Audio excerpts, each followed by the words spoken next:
Hi, it's Rev Rachel, and I want to personally invite you to join me for some beautiful soul recovery gatherings that are coming up soon.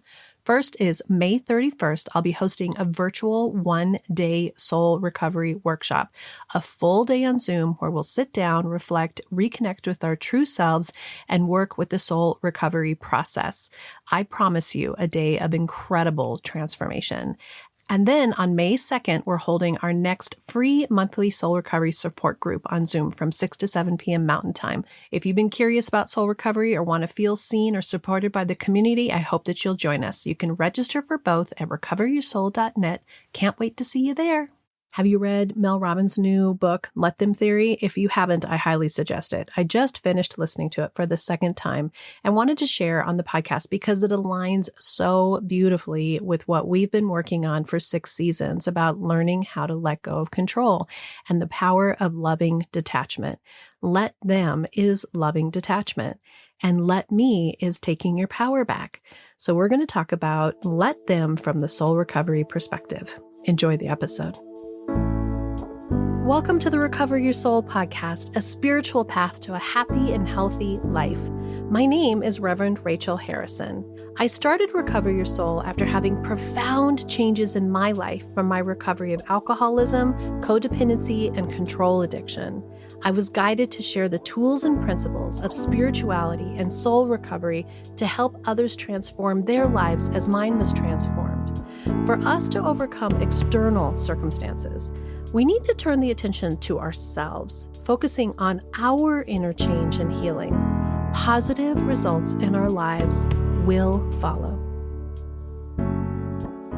Welcome to the Recovery Soul podcast and community. I'm Rev Rachel. Thank you so much for choosing in onto your spiritual path to a happy and healthy life.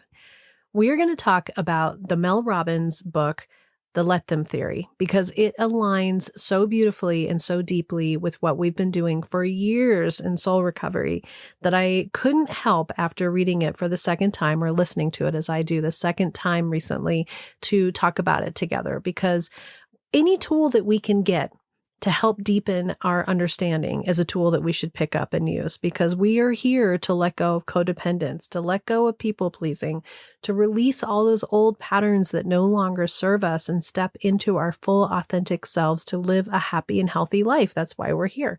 And I know that for me, every time that I have another book or another podcast or another YouTube video or something that I listen to that just deepens what resonates so truly within me of my knowing of who I am and how to be in the world by choosing love over fear, by choosing an open heart and compassionate way of being from a empowered place, that I just want more and more and more of that.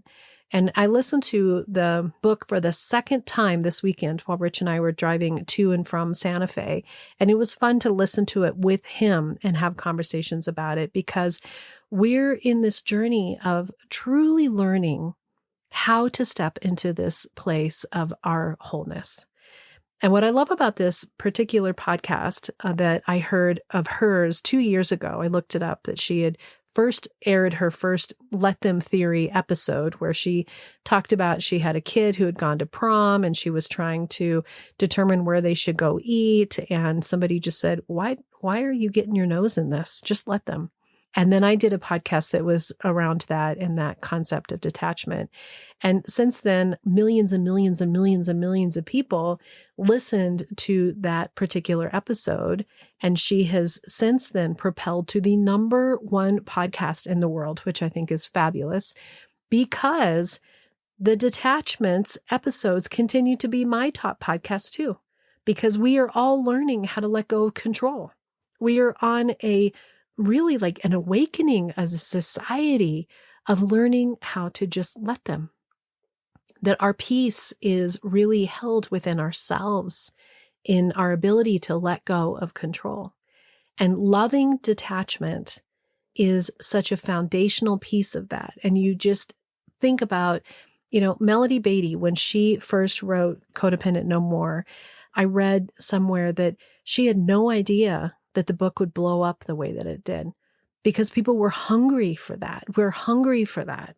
And when you think about Al-Anon, how long Al-Anon's been around, this concept that you walk into the rooms and you walk in and you think, oh my God, how am I going to get my husband to quit drinking, or my son to quit drinking, or my daughter to quit drinking? And you walk in and somebody says, yeah, that's happening. And here's what we can offer you in your healing. These tools that we're learning about recognizing that there are things happening outside of ourselves that feel overwhelming, that feel out of control. But the more that we grasp and cling and try to make anything happen, the more we are harming ourselves. And so when I first got the book, the Let Them Theory, on my Audible, and Rich actually listened to the beginning of it when he was driving, when we were in California for the birth of our grandson, Rocky. And as many of you know, if you've been listening to podcasts for a while, I've been married for 31 years now, we're coming up on 34 years together, something like that. We've been together forever. And I don't really share with Rich all of the soul recovery stuff because he asked me a long time ago to stop coaching him. And so I have a relationship with him where we share spirituality and we share some of the concepts, but he doesn't actually even know what the 9-step soul recovery process is, because it's not mine to tell him, right? It's my journey that I'm having within myself, right? So it's just let him have his own spiritual journey, which has been a big piece of our healing our relationship. So I remember that he came back from that drive and he was like, oh, I started listening to Mel Robbins. She's so great. Gosh, just let them. And I laughed because I said, yeah, isn't it? I mean, this is what I've been talking about in soul recovery for 5 years. We're in our 6th season. And he laughed and he said, yeah, you're probably right. I should probably learn more about what soul recovery is in the first place. But that is actually an example of using the concepts and the principles of just let them, of not being in control, of not being hurt, And when I listened to the book the first time by myself, and how beautifully she tells stories about herself and of people in her life, and she uses research. She brings on guests to really research these concepts and to deepen this awareness from a psychological, from a science aspect. This is why I think everybody should listen to or read this book that's doing soul recovery, because she has more information that will help piece together what I've been talking about too. Because for me, we're on a spiritual journey. This is a deeper internal spiritual connection to something greater still. But the process that she talks about in the book, about really the active guidance, the action steps, and the examples of how you can detach and just let them, are such beautiful reminders of how insidious it is in so many different areas of our life for us to control and grasp and try to make it be different, and how it's causing us our own misery. It's causing us our own misery, right? I pulled a couple quotes out, and she says, if people want to go, let them. If they want to choose something that doesn't align with you, let them. If they misunderstand you, let them. This is a mindset that's a radical act of self-love and non-attachment. And we aren't trained this way. This isn't how we were set up. We were set up in society to learn to control and to take charge and to fix and to make things be different.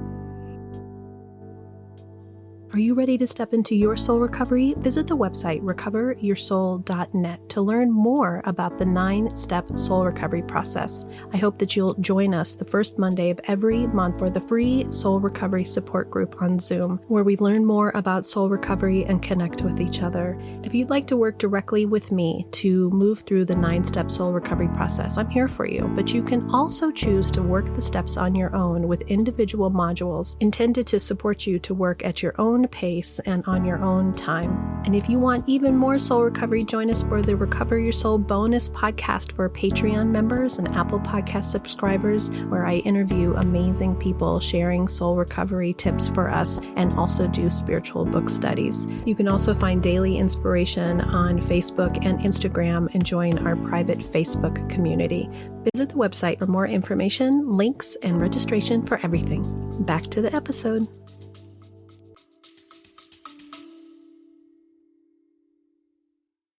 I just want to take a quick break and invite you personally to join me in one of the upcoming soul recovery workshops or retreats. There's nothing more powerful than stepping into a sacred space with an open, supportive community where you can heal, grow, and reconnect with your authentic self. If you're ready to go deeper on your soul recovery journey, I'd love for you to work directly with me.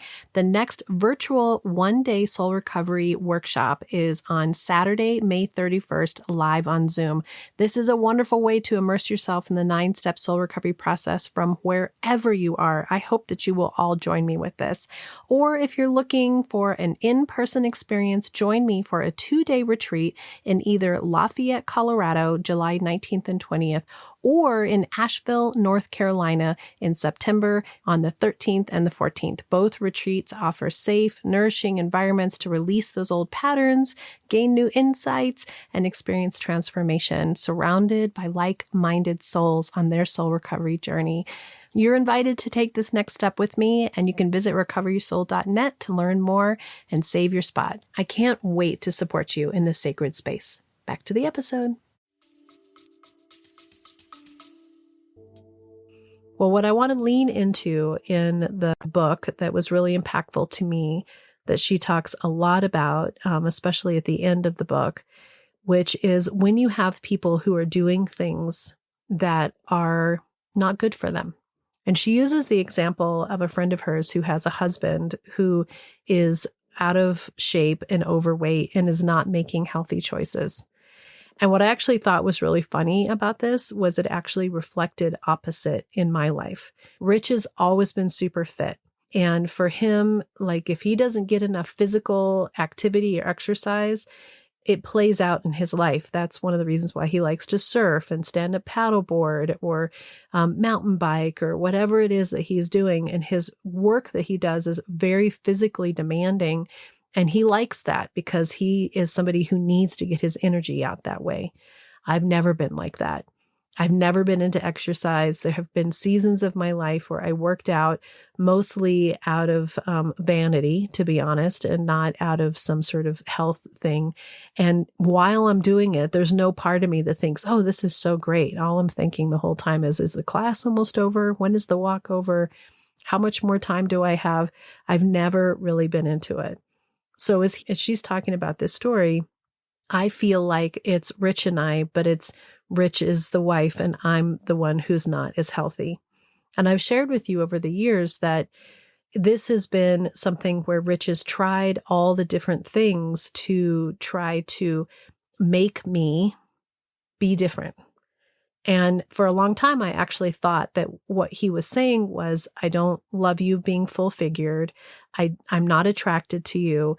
I will love you more if you look like this or this or this or this.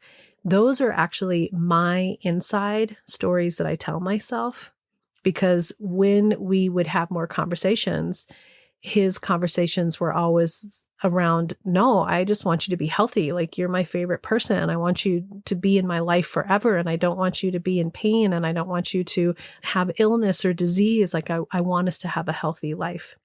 As I'm listening to this Mel Robbins book, and she's gotten through a whole bunch of great chapters, there's just so many chapters. I'm not really going to do a good job on it because I really am thinking of this particular chapter.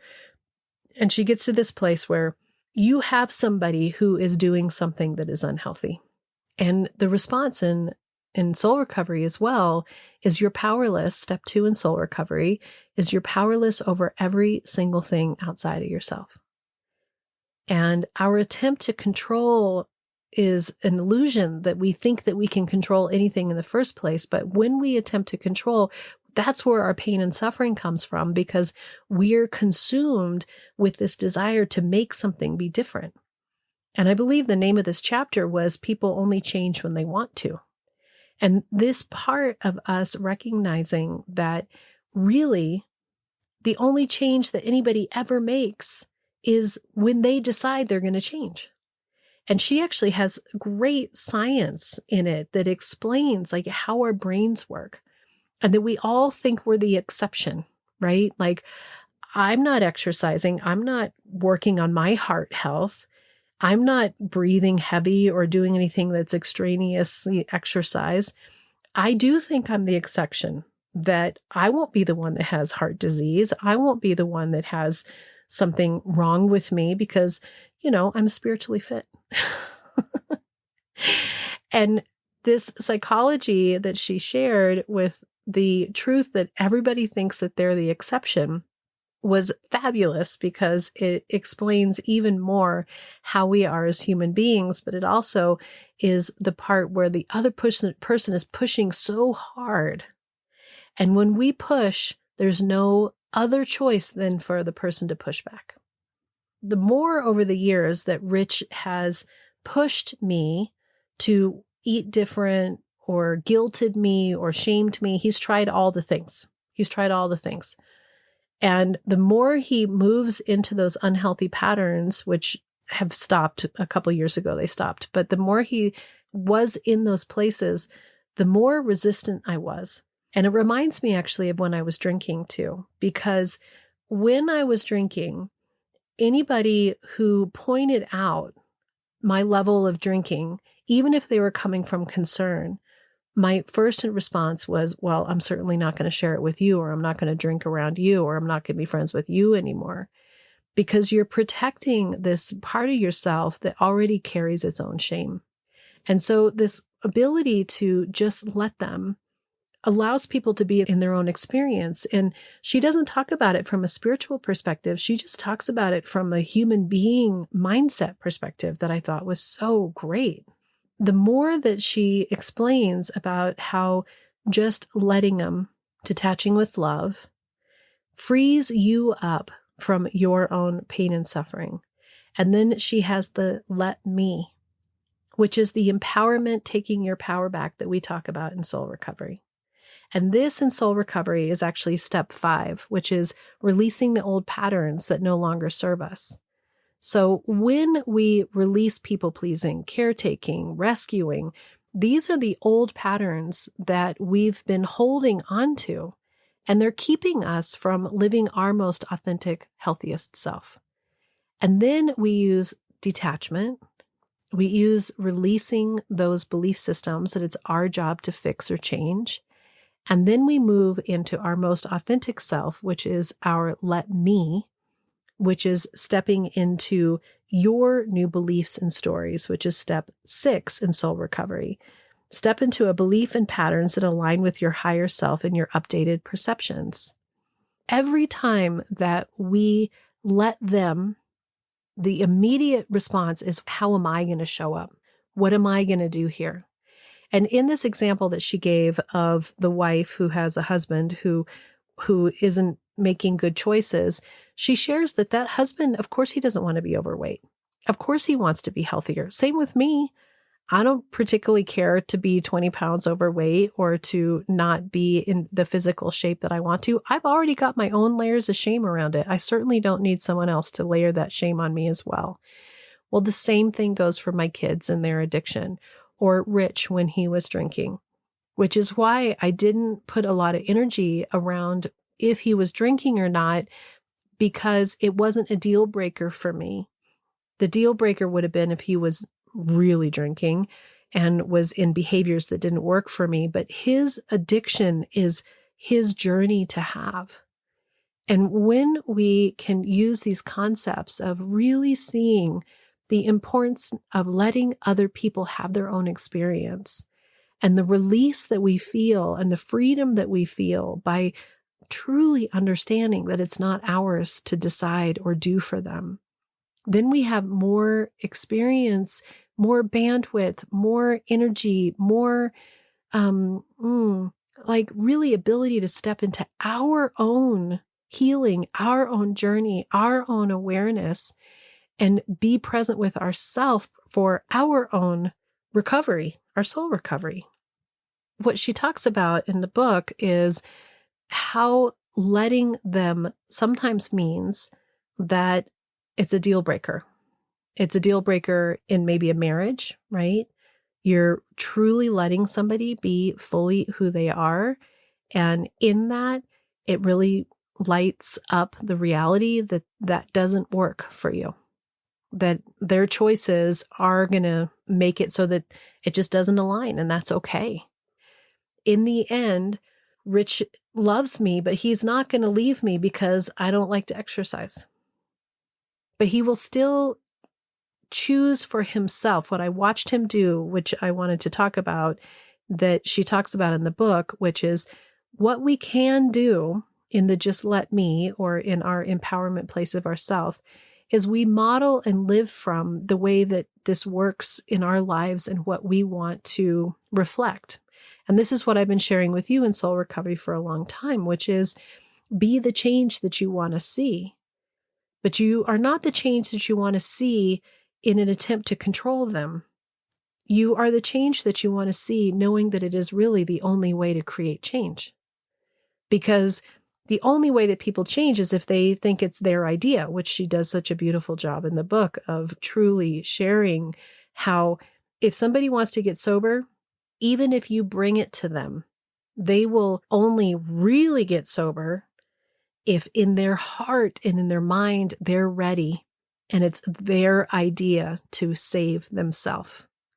If they're saving themselves for you, they might be having the actions, they might be going through the system, they might be going to treatment, they might not be drinking, but they're not actually healing because they do not and are not ready to heal.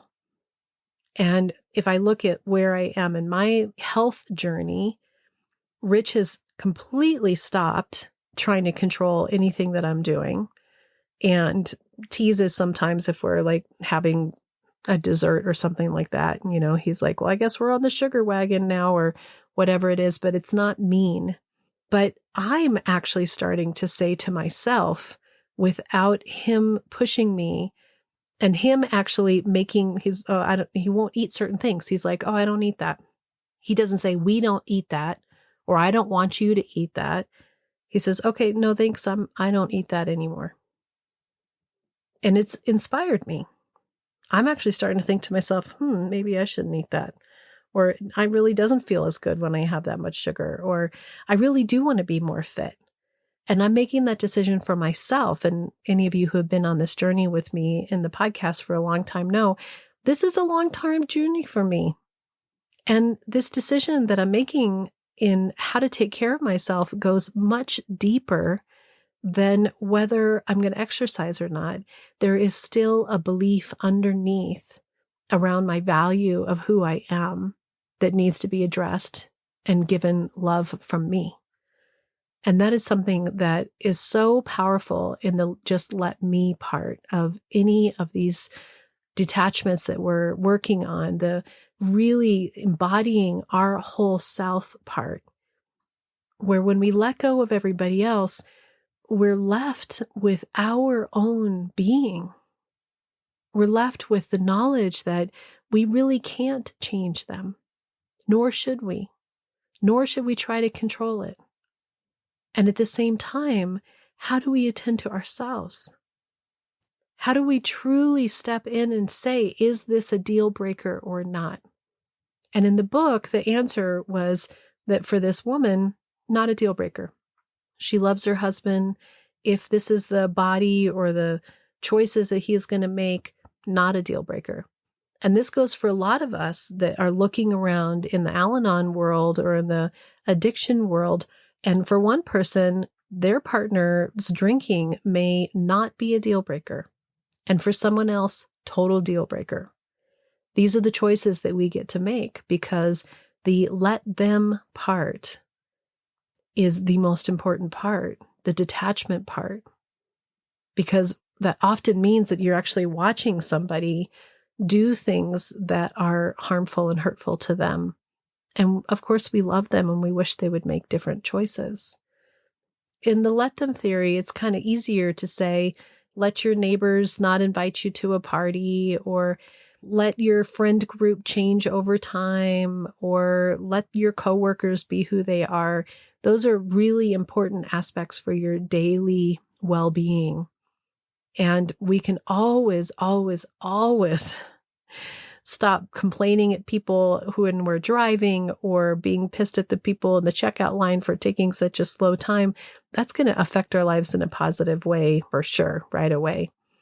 But these deeper ones where you have people in your life that you love so much, and they're making choices that do not benefit them. This is really where soul recovery's greatest teachings of detachment, forgiveness, compassion, love come into play.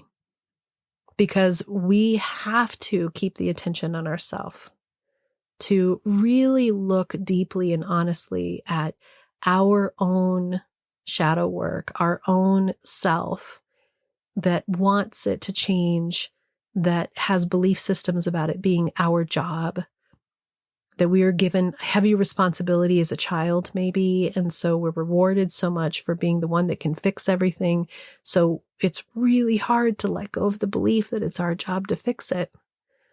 But that's the soul recovery offers, is this ability for us to look more deeply at ourselves and connect then to our higher power, to even more into the woo of our spiritual journeys, of curiosity of what our souls are here to learn in our curriculum of life here on Earth School.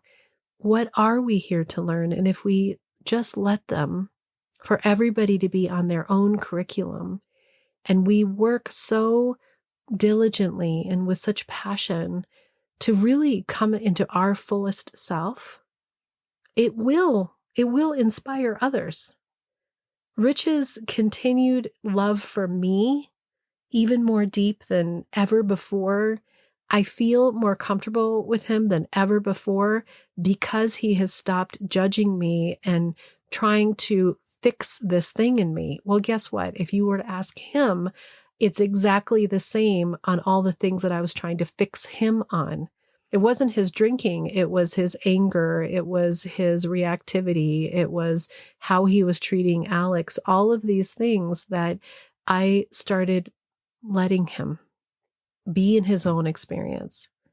Now, I will say that I practiced something that in soul recovery in the car on the way down from Santa Fe that I think is important for us in terms of boundaries and us really being in the let them and the let me, right? In the detachment and self-empowerment space. Rich has never liked how people drive. And he's a slow driver. He's a careful driver. He usually is driving a big old pickup truck and it doesn't go that fast. And he gets very frustrated at the cars zipping around and cutting off. And, it just irks him. And so we were joking on the trip about how he could apply the just let him theory to the drivers. But what I recognized is I want to just let him be pissed. I want to just if this is who he is and it's going to piss him off, I've got to just let him. But it's his verbalization of what he thinks that is kind of putting his stickiness on me, right? He's kind of throwing up his irritation at them on me. And so in a more healthier state of where we are in our lives right now, I said, hey, I have a request, which is generally how we start a conversation. That is, I need to have a hard conversation, or this is something that I need. And he said, yeah, what's your request? And I said, in the nature of the just let him, because we're listening to the book, I said, I don't want to tell you that you can't think these thoughts about these drivers. It's not how I see it, but I want to just let you. But I need to ask you to keep that inside of yourself. I want to just let you have the thoughts, but when you say it out loud, as if I'm supposed to agree with you or I'm supposed to do something about it, it makes me uncomfortable. And it puts me back into old patterns where I'm anxious. And he said, totally get it. I agree. And it was amazing, right? Because I could tell that he was irked at these drivers while he's driving, but he didn't say it out loud. And I got to work on just letting him be pissed. Just let him. Just let him be pissed. It's okay. Those are his feelings. He's entitled to those feelings. But I asked for what I needed, and that was movement. That was strength. That was movement. When we connect in a more healed way with the people around us from this place of real grace for where people are and what they need to learn and where they are on their path and where their healing is, and letting go of control and reclaiming our personal power, things shift so profoundly around us. Mel Robbins says, the more I said let them, the more I realized that a lot of what I worried about wasn't worth my time, nor did it deserve my attention. That's one of her quotes. We spend so much time and energy on everybody else. What are they doing? What are they saying? What are they thinking? Why are they doing that? Why are they doing it that way? They should do it like this. They should, they. And the more energy that we're putting on the they, the less energy we have to put on the me. Not from the selfish end, but from a empowerment of your own experience. How are you choosing to show up? How are you choosing to see it? How can you be supportive in a situation that allows people to sit in their own discomfort enough to make change? She also talks beautifully in the book about how we have to be so uncomfortable in general to move the needle. You know, I'm certainly not going to wait until I'm really overweight to do something, but I am at a place in my own discomfort where feeling crickety and getting up off the chair after a couple hours and feeling tight and not comfortable is becoming enough for me to want change. And that's come because I'm being given space by my husband to be in my own discomfort without shame. And my hope in my children, as I let them have these seasons of sobriety in and out, have their own life experience, I'm certainly not throwing them to the wolves and hoping that it crashes and burns for them. I continually see them in the light. I send them so much positive energy all the time that they may be surrounded by love and light and make choices that align for them. I do not want them to have to go through the incredible depths of difficulty that I had in my life, but the truth is they went through those already in their lives. Maybe they've had enough too. Can I trust that? And can I trust that whatever journey that they're on, I have to let them have those experiences. But the more healed that we are, the more attuned to who we are, the more sovereignty we have in our experience, and the more we turn to love and light and spirituality and the God of your understanding and source energy in the universe, whatever you call it, the more that you can trust that everybody's on the journey that they need to be on for their own awakening. And to choose your awakening, because your awakening matters. And every time you stand fully and firmly in your light, choosing love in every moment, the more that that energy radiates out to those that are in struggle, and that they may potentially choose something that's better for them. But we're not here to block their experience. And at the same time, it gives us more clarity to choose what are deal breakers for us, to choose who we want to be aligned with in our life, and to recognize that we're being called and drawn to, as she talks about in the book, maybe the best friends we'll ever have are yet to come. Because we're going to step up and we're going to engage in our life in a way that aligns and draws those people to us that truly resonate with who we are. And that's the power of detachment and sovereignty and stepping into a new way of being and really letting go of control of the world, or in the words of Mel Robbins, the let them theory. That's why I think this book would be great for anybody on this journey. And again, take what you need and leave the rest with Mel, with me, with whoever. You're being called onto your own path of your spiritual awakening. The more that we use loving detachment And the more that we share these principles with others in loving and open ways, the more we're letting go of the tethered enmeshment as a society that we've had, and the more that we're healing trauma that has been handed down for generations, and learning how to love people unconditionally for just who they are. And those amounts of support and love that we offer people are transforming everything. And they have so much power in them. So do not diminish the incredible power it is for you to step into your own sovereign healed state. That's the power of soul recovery. If you want help with any of this, if this resonates with you, if you're interested in the 9-step soul recovery process, go to the website, recoveryoursoul.net. Work the steps on your own through the individual modules. Work with me one-on-one. Come to one of the workshops. Come to a retreat, an in-person retreat. In the next 6 months, I'm going to be rolling out group coaching, which I'm super excited about. I'm just getting all of that aligned and worked out. And I can't wait for us to really continue to deepen our soul recovery work together and to share this incredible transformation that isn't just here in this community, but is happening worldwide. And the popularity of this book demonstrates the power of detachment.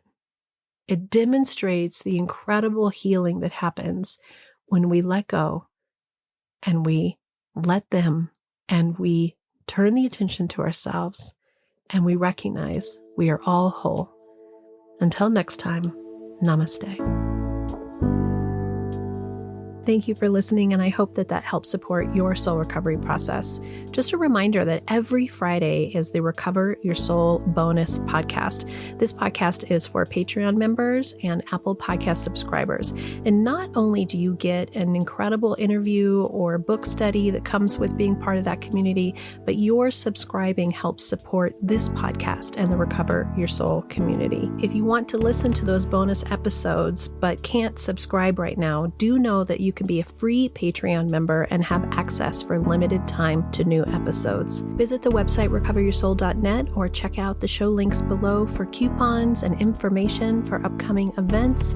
I thank you for sharing this podcast with your friends and family. I thank you for giving it 5 stars, and the reviews that are left bring tears to my eyes. I am honored to be part of your life. Together, we can do the work that will recover your soul. The Recover Your Soul podcast and its content is for educational purposes only and is not allied or representative of any organizations or religions. It's based on the opinions and experience of Reverend Rachel Harrison. Recover Your Soul claims no responsibility to any persons or entity for any liability, loss, damage, or cause alleged to be caused directly or indirectly as a result of its use. Applications or interpretations of the information represented herein. Take what you need and leave the rest.